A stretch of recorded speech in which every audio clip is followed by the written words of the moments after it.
Subscribe now and press the bell icon. Never miss an update.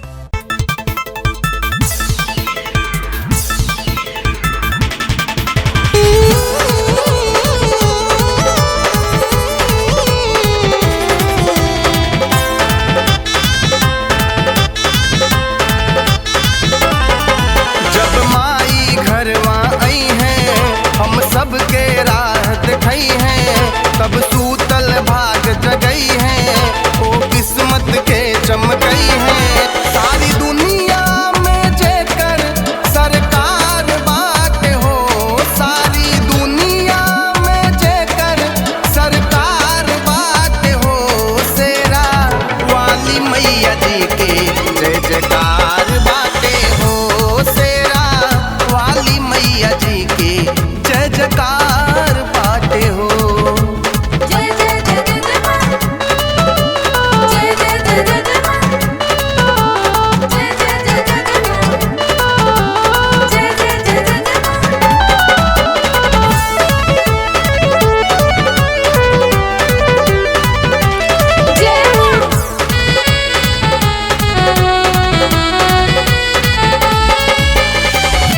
लाखों स्वरूप बानी ममता के रूप हो, जकरे कृपा से मैया होला छाँव धूप हो।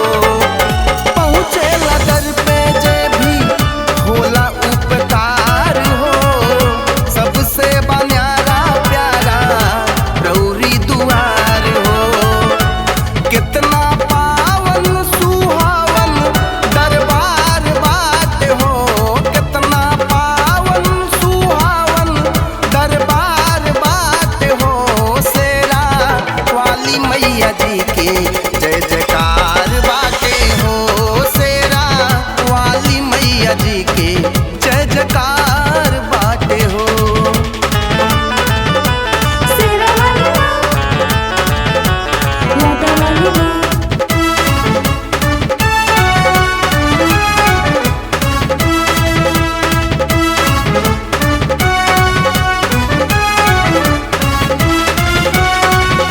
रौरी चरण में बसल बाटे चारों धाम हो, दर्शन से बनी जाला बिगड़ल काम हो।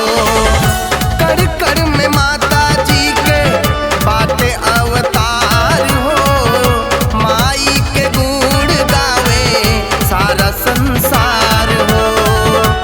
कर में भाल त्रिशूल तलवार बाट हो, कर में भाल त्रिशूल तलवार बाट हो, शेरा वाली मैया जी के जय जयकार बाटे हो, शेरा वाली मैया जी के जय जयकार बाटे हो।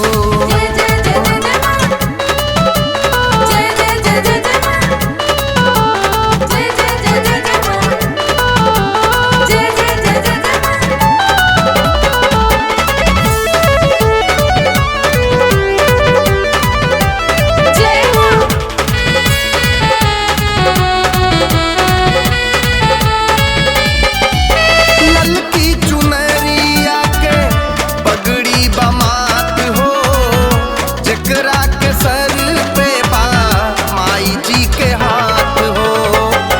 गावेल पंकज मिश्रा भजन लेके आस हो, दर पे लगावे पागल गुरु अरदास हो।